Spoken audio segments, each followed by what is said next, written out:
Por favor, busque en su Biblia el Salmo 119. Quiero empezar citando lo que un hombre sabio dijo. Muchos se casan delante de Dios hasta que la muerte los separe. Tienen empolvadas sus Biblias y hay aridez en su corazón. Amigo, si usted no conoce, ama, entiende, practica y obedece la palabra de Dios, lo digo sin titubeos, ni dudas, ni apologías, usted no es un creyente victorioso. Por eso vamos a estudiar cómo hacer que su Biblia tenga vida, cómo hacer que arda en llamas en sus manos. Se dice que el conocimiento es poder, ya sea en los negocios, los deportes o la religión. Ahora, si usted tiene poder en las cosas buenas, hará cosas buenas. Si su conocimiento es en las cosas malas, usted será una persona malvada que tiene poder. Y lo que necesitamos más que nunca en nuestros días es tener conocimiento de la palabra de Dios. Lo que la gente necesita hoy es la verdad. Al respecto, alguien oró de la siguiente manera: Señor, líbrame de la cobardía que no se atreve a enfrentar la verdad. Líbrame de la ociosidad que se contenta con las medias verdades, y líbrame de la arrogancia de creer que tengo toda la verdad. Amén. Excelente oración. Es mi esperanza que usted no sea un cobarde al enfrentar la verdad, ni sea tan ocioso que se conforma aceptando medias verdades, ni sea arrogante pensando que no necesita ninguna verdad. Recuerde que es el conocimiento de la verdad lo que le transforma.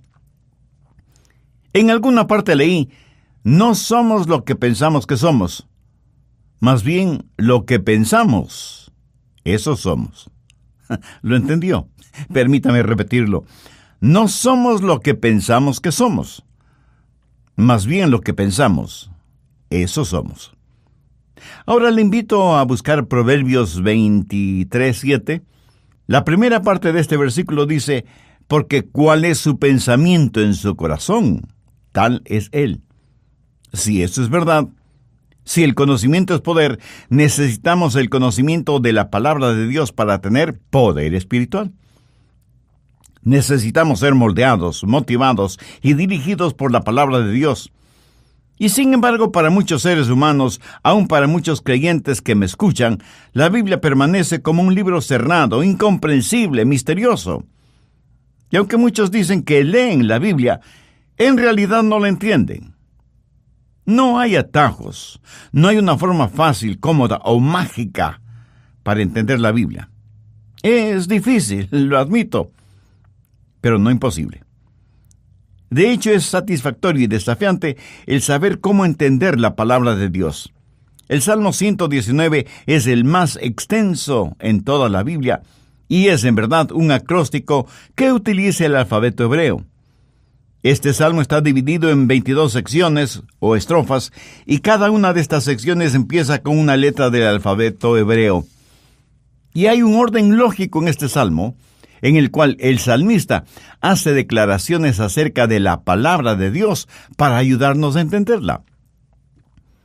Quiero compartir con usted 3 cosas que si las practica honesta y diligentemente, le aseguro que la palabra de Dios inflamará su corazón, iluminará su mente y transformará su vida.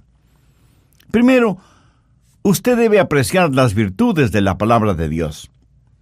Si no lo hace así, no tendrá ningún deseo de conocerla o de aprenderla. Muchas personas no entienden el gran valor y virtud de la palabra de Dios. ¿Por qué debemos apreciarla? Primero, porque es eterna. Veamos, por ejemplo, el verso 89 que dice, para siempre, oh Jehová, permanece tu palabra en los cielos. Mi amigo, la Biblia no es el libro del mes, ni el libro del año. La Biblia es el libro de todos los tiempos, de todas las edades. Es el libro que no cambia, y no puede cambiar porque es la palabra de Dios. Veamos el verso 152.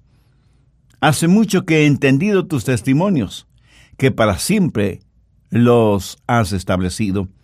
Y un poco más adelante, en el verso 160, el salmista dice, la suma de tu palabra es verdad. La palabra de Dios tiene su origen en el cielo para beneficio de los habitantes de la tierra. Miles de años han pasado desde que la Biblia fue inspiradamente escrita. Los imperios se han levantado y han desaparecido del escenario del mundo. Las civilizaciones han experimentado cambios y recambios. La ciencia continúa empujando las fronteras del conocimiento y, con todo, la Biblia permanece. Hubo emperadores que decretaron la eliminación de la Biblia. Los agnósticos cínicamente se burlan de la Biblia, mientras que religiosos liberales remueven cielo y tierra tratando de eliminar los milagros de la Biblia. Los materialistas simplemente la ignoran y los cultistas radicales deliran por desacreditarla. Y sin embargo, la Biblia permanece firme, a pesar de tanta predicación avergonzante. El Dr. Robert Lee fue un gran hombre de Dios, y con referencia a la Biblia él dijo lo siguiente: ni todos sus enemigos han podido rasgar su sacra vestidura, ni robar ni una sola flor de su hermoso jardín, ni diluir ni una sola gota de miel de sus abundantes colmenas, ni romper ni una sola de las 1000 cuerdas de su arpa, ni hacer desaparecer ni una sola de sus dulces palabras en la tinta de la infidelidad. Y en el Nuevo Testamento, en 1 de Pedro 1:25, leemos: mas la palabra del Señor permanece para siempre. ¿Lo ve? La Biblia es eterna, actual, moderna, indestructible. Esas son las virtudes de la palabra de Dios que usted debe apreciar. En el verso 142 leemos: tu justicia es justicia eterna, y tu ley, la verdad. Ahora note lo que dice el verso 151. cercano estás tú, oh Jehová, y todos tus mandamientos son verdad. Y concluye en el verso 160 con la extraordinaria declaración: la suma de tus palabras es verdad. Una vez Pilato le preguntó a Jesús: ¿qué es la verdad? En el Evangelio de Juan, capítulo 17, Jesús, hablando a su Padre, dice: tu palabra. En este mundo actual, que ha perdido el respeto y el aprecio por la verdad, usted puede declarar, sin dudas ni vacilación, que la Biblia es la verdad. En nuestros días tenemos pseudoteólogos que dicen que la Biblia debe ser reexaminada. En lo que a mí respecta, son ellos los que deben ser reexaminados. Pero en serio, hoy estamos enfrentando toda clase de atropellos contra las verdades bíblicas. El ataque frontal viene de los religiosos liberales que la niegan, y en la retaguardia están los fanáticos que dicen: no me importa lo que la Biblia diga. Lo importante es lo que yo experimento. El apóstol Pablo tuvo que enfrentar a gente así. Veamos 1 de Corintios 14, los versos 37 y 38. Si alguno se cree profeta o espiritual, reconozca que lo que os escribo son mandamientos del Señor. Mas el que ignora, ignore. En Corinto hubo algunos que estuvieron metidos en una especie de hocus pocus carismático y se volvieron fanáticos con el asunto de hablar en lenguas, profetizar, sanidades y visiones. Y Pablo trata de poner las cosas en orden. Y ellos le dijeron: hermano Pablo, queremos que sepas cuán espirituales somos. Tenemos el don de profecía. Y Pablo les contestó: pues si piensan que son profetas y por tanto espirituales, deben reconocer que lo que les estoy diciendo es la palabra de Dios. Y luego creo yo que con un tono de buen humor les dijo: mas si alguno ignora estas cosas, pues que siga siendo ignorante. Hay personas en nuestros días que quieren acomodar la Biblia a su experiencia personal. Y hay aquellas que, sin negar la Biblia necesariamente, tratan de reemplazarla, o, según dicen, mejorarla con la psicología, la filosofía y el humanismo modernos. Como que si la Biblia no fuera lo suficientemente buena por sí misma. Si usted está buscando la verdad, la encontrará en las páginas de la Biblia. Anote 2 Timoteo 3:16. toda escritura es inspirada por Dios. La palabra inspirada literalmente significa aliento, respiración. Por lo tanto, la palabra de Dios contiene el aliento mismo de Dios. ¿Qué es lo que usted está escuchando ahora mismo? Está escuchando lo que yo digo, las palabras que pronuncio. Se podría decir que está escuchando mi aliento, mi respiración, y la Biblia dice que toda escritura es el aliento de Dios. Veamos Mateo 4:4. Jesús le respondió a Satanás: escrito está, no solo de pan vivirá el hombre, sino de toda palabra que sale de la boca de Dios. Y Jesús se estaba refiriendo a las Escrituras. No es que Dios sopló sobre un libro que alguien escribió, sino que Dios mismo es el autor de las Escrituras, pero utilizó seres humanos como amanuenses o escribas, Isaías, Jeremías, los 4 evangelistas, Pedro, Pablo, en fin. Todos ellos fueron la voz de Dios y escribieron lo que Dios les dijo que escribieran. Anote al margen 2 de Pedro 1:21, porque nunca la profecía fue traída por voluntad humana, sino que los santos hombres de Dios hablaron siendo inspirados por el Espíritu Santo. Por lo tanto, la Biblia es la verdad, porque el Dios de la verdad no puede decir mentiras. En el Antiguo Testamento hay más de 3,800 frases como la palabra del Señor, o la palabra de Dios, o así dice el Señor. Si la Biblia no fuera la palabra de Dios, sería el más grande montón de mentiras sobre la faz de la tierra. La Biblia es pues un libro eterno que contiene la verdad, por lo tanto, debe ser un libro atesorado, pero no guardado como si fuera una reliquia. Busque el Salmo 119:72. Mejor me es la ley de tu boca que millares de oro y plata. Me pregunto si eso es verdad para usted. Pero permítame decirle lo que es cierto en mi caso. Si frente a mí pusieran todos los tesoros del mundo en un lado, y en el otro lado pusieran la palabra de Dios y me dijeran: Adrián, puedes tener solo una de las dos cosas, pero no ambas. Tampoco puedes tener un poquito de aquí y otro poquito de acá. ¿Sabe? Yo no tendría que pensarlo ni un solo segundo. Escogería la palabra de Dios. Salmo 119:103 dice: cuán dulces son a mi paladar tus palabras, más que miel a mi boca. Y en el versículo 127 nos dice: por eso he amado tus mandamientos más que el oro, y más que el oro puro.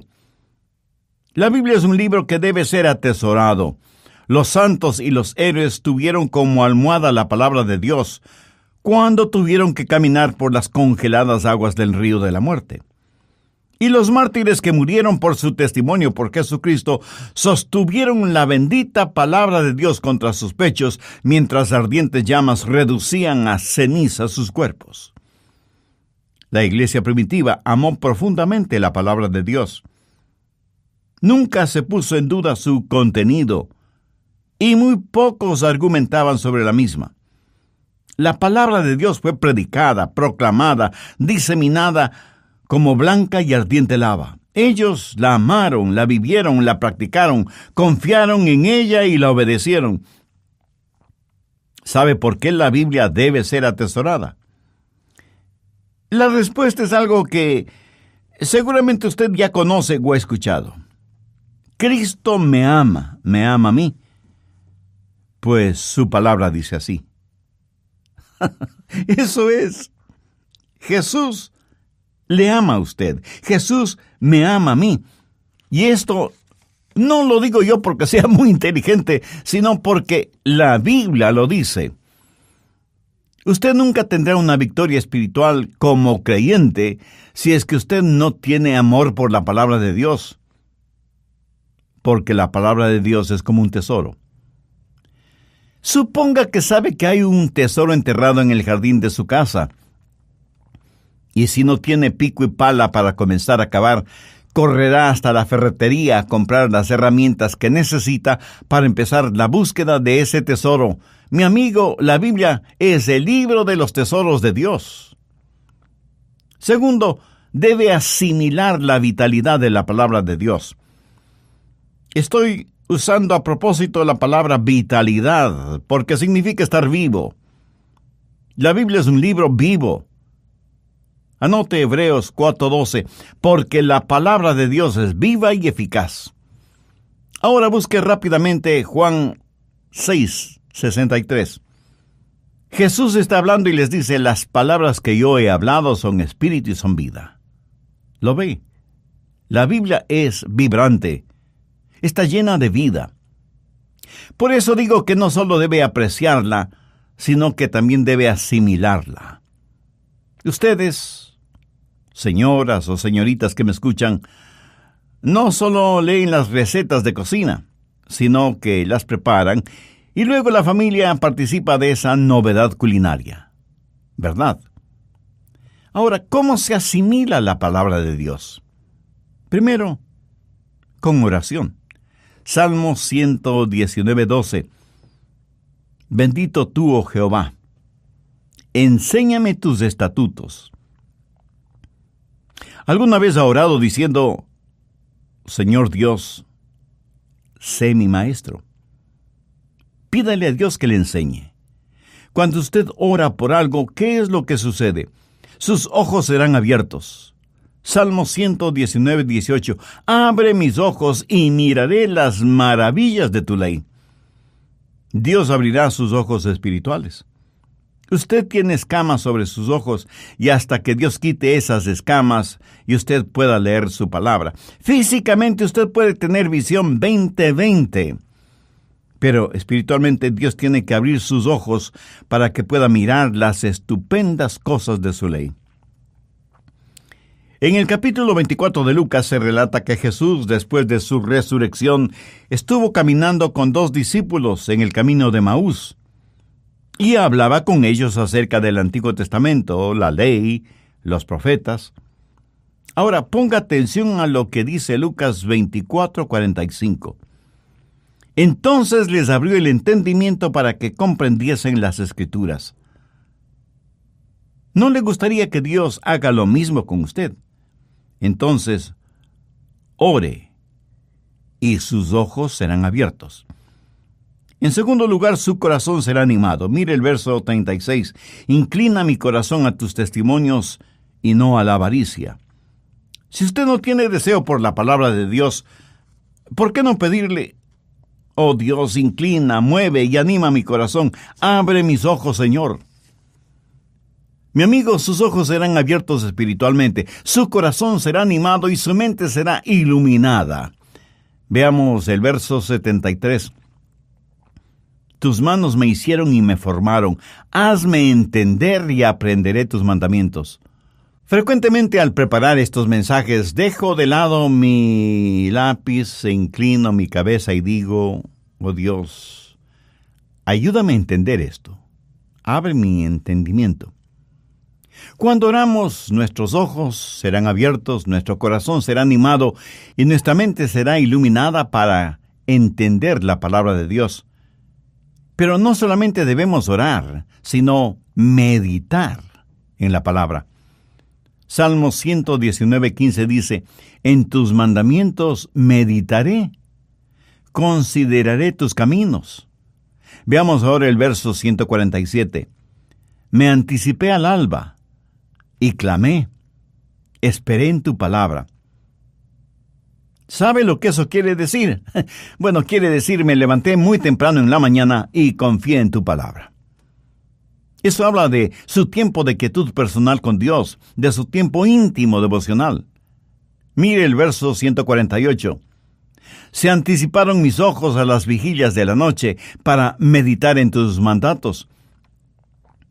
Mi amigo, esto requiere tiempo. Se tiene que levantar 1 hora más temprano.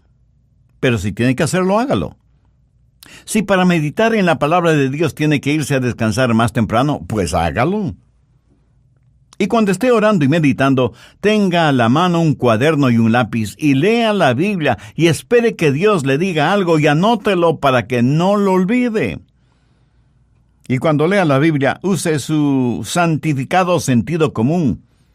No salte de un lado a otro al leerla. No empiece en la mitad de cualquier libro, o en la mitad de cualquier capítulo, o en la mitad de cualquier versículo. La Biblia tiene varias formas literarias: poesía, profecía, preceptos, promesas, proverbios.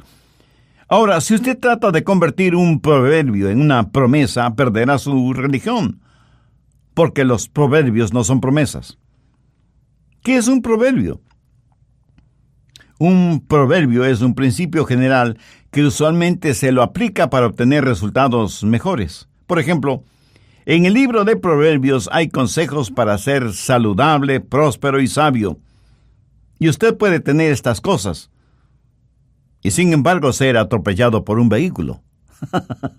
Así que usted, al ser atropellado, deja de ser saludable y sus riquezas desaparecen en hospitales, médicos y medicinas, y su sabiduría no le sirvió de mucho porque no miró a ambos lados de la calle antes de ser atropellado. Quiero que lo entienda. Al leer la Biblia, pregúntese: ¿es esto un precepto? ¿O una poesía? ¿O un proverbio? ¿O una promesa? Sabe que Dios le dio una mente. La Biblia dice que tenemos la mente de Cristo. Así que use su mente. Al estudiar la Biblia, medite en ella. A veces la gente pregunta: ¿se debe interpretar la Biblia literal o figurativamente? Y la respuesta es sí. Déjeme explicarlo. Se la debe interpretar figurativa y literalmente. Por ejemplo, la Biblia está llena de simbolismos. En el Apocalipsis, el diablo está representado por un enorme dragón que tiene un rabo o cola tan grande que con él barre la tercera parte de las estrellas del cielo. El telescopio más poderoso del mundo ha descubierto un nuevo planeta que está a billones de años luz de la Tierra. Ahora, piense si habrá un dragón tan colosal cuyo rabo sea lo suficientemente largo como para barrer estrellas que están a billones de años luz de distancia. El dragón simboliza al diablo y las estrellas a los ángeles caídos. Lo que usted tiene que hacer es descubrir lo que el símbolo representa y entonces lo cree literalmente. Pero jamás diga: oh, eso es puro simbolismo, porque el diablo no existe. En la actualidad, y casi en todas partes del mundo, ya son muy conocidos los 2 arcos amarillos de las hamburguesas McDonald's. Cualquier niño que no sabe ni leer sabe lo que esos 2 arcos significan. Son un símbolo. Pero al verlos, diría usted: oh, esos son solo un símbolo porque los restaurantes McDonald's no existen. Y las hamburguesas tampoco. No lo diría, ¿verdad? Especialmente si tiene hijos que le demostrarán lo contrario. Amigo, conozca lo que el símbolo representa y entonces haga la aplicación literal. Cuando usted lee la palabra de Dios, ore y medite, pídale a Dios que le enseñe y hágase las siguientes preguntas. ¿Hay una promesa que reclamar? ¿O hay una lección que aprender? ¿Hay una bendición para regocijarme? ¿Hay un mandamiento que debo obedecer? ¿Hay un pecado que debo evitar? ¿Hay un pensamiento que debo llevar? El verso 11 del Salmo 119 dice: en mi corazón he guardado tus dichos. ¿Para qué? Para no pecar contra ti. Y 4 versículos más adelante, en el verso 16, leemos: me regocijaré en tus estatutos, no me olvidaré de tus palabras. ¡Qué maravillosa realidad! Poder guardar la palabra de Dios en el corazón. ¿Sabía que usted puede recordar más cosas de las que dice que recuerda? Así que no me venga con el cuento de que no puede recordar. Escuche, usted no podría funcionar de ninguna manera si no recordara cosas. Muchos de nosotros, aún en los países subdesarrollados, tenemos algún medio de transporte personal. Un vehículo, no importa la marca. Y quienes manejamos tenemos que recordar constantemente no solo dónde está el acelerador, sino también dónde está el freno. Si no es así, muy pronto estaremos usando el carro de Armando, o sea, 2 cuadras a pie y 2 cuadras andando. Mis amigos, funcionamos por medio de la memoria. Y la memoria trabaja por medio de la concentración y la motivación. Y funciona mejor mientras más se la usa. Por eso dije hace algunos instantes que usted puede recordar más de lo que piensa que puede recordar. Solo haga trabajar su memoria de manera especial para guardar, para retener, para atesorar la palabra de Dios. ¿Sabe? Nuestra mente es algo maravilloso. A mi esposa le fascina coleccionar pequeñas cajitas o cofrecitos. Algunos son hábilmente tallados en maderas preciosas y decorados con joyas. Y cuando uno ve una de estas obras de arte, simplemente dice, ¡qué cofrecito tan hermoso! La mayoría de las mujeres usa este tipo de cofre para guardar joyas. Claro que muchas veces el cofre vale más que las joyas que guarda. Pero algunas veces, si usted mira dentro de esos cofrecitos, no los encuentra con joyas, sino con palillos para dientes, botones viejos, imperdibles torcidos, una peinilla rota y hasta un caramelo de menta de quién sabe qué siglo. ¡Qué lástima! Tan hermoso y valioso cofre, lleno prácticamente de basura. ¿Sabe? Nuestra mente es como ese cofre, y a veces la llenamos solo con basura. ¡Qué cosa tan extraordinaria que Dios nos regaló cuando nos dio la mente! Escuche, usted no puede meditar en la palabra de Dios a menos que use su mente. Su mente es como un jardín. ¿Ha notado con qué facilidad crecen las hierbas malas, aunque no las haya sembrado? ¿Y qué difícil es cultivar flores o vegetales? ¿Por qué? Porque cuando Adán pecó, su mente se volvió un jardín de hierbas malas. Y para que su mente pueda guardar la palabra de Dios, usted tiene que cultivar su mente, tiene que eliminar toda hierba mala de su jardín. Y por supuesto usted debe practicar la palabra de Dios. Veamos el Salmo 119, los primeros 5 versículos. Bienaventurados los perfectos de camino, los que andan en la ley de Jehová. Bienaventurados los que guardan sus testimonios y con todo el corazón le buscan, pues no hacen iniquidad los que andan en sus caminos. Tú encargaste que sean muy guardados tus mandamientos. Ojalá fuesen ordenados mis caminos para guardar tus estatutos. ¿Quiere aprender más de la palabra de Dios? Entonces obedezca la parte de la palabra de Dios que ya conoce. Mientras más obedece, más aprende. Y no faltará quien me diga, pastor, hay un montón de cosas en la Biblia que no las entiendo. Y entonces yo tengo que preguntarle, ¿está obedeciendo las cosas que sí entiende? Mi amigo, mi amiga, no es suficiente el recitar las promesas de Dios sin obedecer los mandamientos de Dios. Permítame compartir con usted un sencillo secreto. ¿Quiere aprender más de la palabra de Dios? Entonces obedezca la parte de la voluntad de Dios que ya conoce. Se cuenta que el famoso escritor norteamericano Samuel Langhorne, quien escribió bajo el seudónimo de Mark Twain, dijo lo siguiente: no es la parte de la Biblia que no entiendo la que me da problemas. es la parte que sí entiendo la que me inquieta. Una declaración como para ponernos a pensar, ¿no le parece?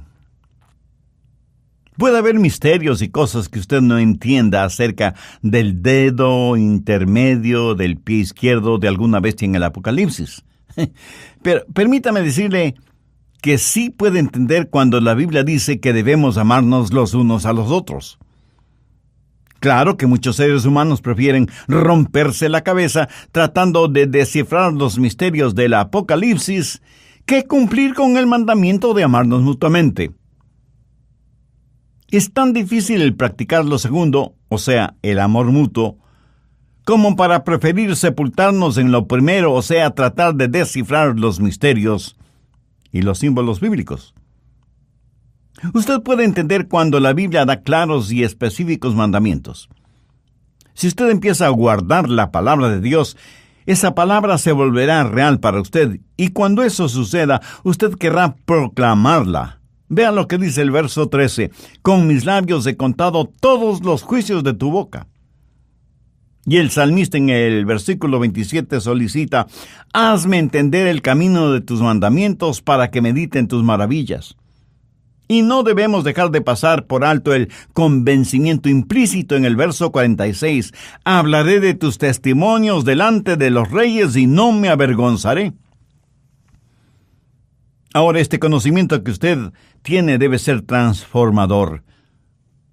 Permítame darle el bosquejo de todo esto, aunque tengo la esperanza de que haya estado tomando notas durante este estudio bíblico. Si lo hizo, usted ya tiene un bosquejo excelente de este mensaje. Primero, la palabra de Dios es una fuente de victoria. Verso 45.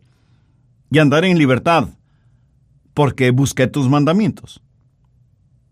Así como Jesús en el desierto venció a Satanás con la palabra de Dios, usted también vencerá. Segundo, la palabra de Dios es una fuente de crecimiento. Verso 32. Por el camino de tus mandamientos correré cuando ensanches mi corazón. La gente dice, oh, pastor, estoy tan débil físicamente. Difícilmente puedo salir de la cama. No tengo deseos ni siquiera de trabajar. Y pregunto, ¿cuál es su problema? ¿Ha consultado con algún doctor? ¿Sabe de qué está enfermo? Respuesta, no he consultado con ningún doctor. Entonces a lo mejor es algo que usted ha comido. Pastor, hay un restaurante al que voy los domingos, si no está lloviendo, si no hace mucho calor, y ahí como. Y ese es todo mi alimento. Un tanto asombrado le pregunto, ¿me quiere decir que solo comen los domingos en ese restaurante si es que no llueve o si no hace mucha calor? Así mismo es, pastor. Y con toda franqueza le digo, pues no en vano usted está tan débil. Escúcheme, si usted no aprende a alimentarse con la palabra de Dios, ¿no crecerá? Anote 1 de Pedro 2:2. Desead, como niños recién nacidos, la leche espiritual no adulterada, para que por ella crezcáis para salvación. La palabra de Dios es fuente de crecimiento y de gozo. David dijo, por heredad he tomado tus testimonios para siempre, porque son el gozo de mi corazón. La palabra de Dios es una luz guiadora e iluminadora. Lámpara es a mis pies tu palabra y lumbrera mi camino. ¿Quiere tener gozo, poder y victoria? ¿Quiere tener la capacidad para vencer al enemigo? Tenga la palabra de Dios en su corazón y podrá apropiarse de estas cosas. Para aquellos que no son creyentes, o para aquellas personas que nunca han buscado la salvación, permítame darles la Biblia en forma de cápsula. La Biblia enfrenta un solo problema, el pecado. La Biblia tiene un solo villano, Satanás. La Biblia tiene un solo héroe, Jesucristo. La Biblia tiene un solo propósito, la gloria de Dios. La Biblia es como una espada de dos filos. Si no le hiere para salvarle, le herirá para condenarle. Anote 2 de Corintios 2, los versos 15 y 16. Porque para Dios somos grato olor de Cristo en los que se salvan y en los que se pierden. A estos ciertamente olor de muerte para muerte, y a aquellos olor de vida para vida. Dios quiere que comparta con usted el siguiente versículo de su palabra, porque de tal manera amó Dios al mundo que ha dado a su Hijo unigénito, para que todo aquel que en Él cree no se pierda, mas tenga vida eterna. Las palabras todo aquel le incluyen a usted. Y la frase que en Él cree quiere decir que pone su fe, su confianza en Jesús. Y cuando dice no se pierda, significa que cuando usted muera no se irá al infierno. Amiga, amigo, ¿conoce usted a Jesús? Conoce, estudia y medita en la palabra de Dios. ¿Con qué cosas ha llenado el precioso cofre de su mente? Si usted aún no tiene una relación personal con Jesús, pero quiere tenerla, este es el momento de hacerlo. Le voy a guiar en una sencilla oración. Usted puede repetir mis palabras o utilizar sus propias palabras y decirlas en voz alta o en voz baja, o decirlas silenciosamente. Lo importante es que las diga con fe, con sinceridad, con convicción. Querido Dios, reconozco que la lectura de tu palabra no ha sido muy fuerte hasta ahora, y menos aún la meditación en ella. Reconozco también que siguiendo la tradición he estado viviendo en un plano de religiosidad que nunca tocó espiritualmente mi vida. Hasta ahora no he querido tener una relación personal contigo. Pero este momento me acerco a ti en busca de tu perdón y misericordia. Quiero tener la guía y la iluminación de tu palabra en mi vida. Señor Jesús, sabía de tu amor hacia mí, de tu sacrificio en el Calvario para pagar las culpas de mi pecado. Sabía de tu muerte y resurrección, pero nunca hasta ahora había pensado en ti como mi Salvador y mi Señor. Hoy lo hago, y te invito a que vengas a morar en mi corazón y tomes el control total de mi vida. Perdóname, límpiame, sáname, sálvame. Tú moriste por mí y yo quiero vivir para ti para siempre. Ayúdame a ser un testigo fiel de tu gracia y misericordia, y que nunca me avergüence de ti a pesar de las circunstancias o de las consecuencias. Lo pido en tu santo nombre. Amén. Si usted hizo esa declaración espiritual y la hizo en forma seria y con convicción, la Biblia dice que hay regocijo en el cielo por cada pecador que se arrepiente. Nosotros queremos ser parte de su gozo espiritual y por eso lo invito para que nos escriba contándonos acerca de su decisión por Cristo.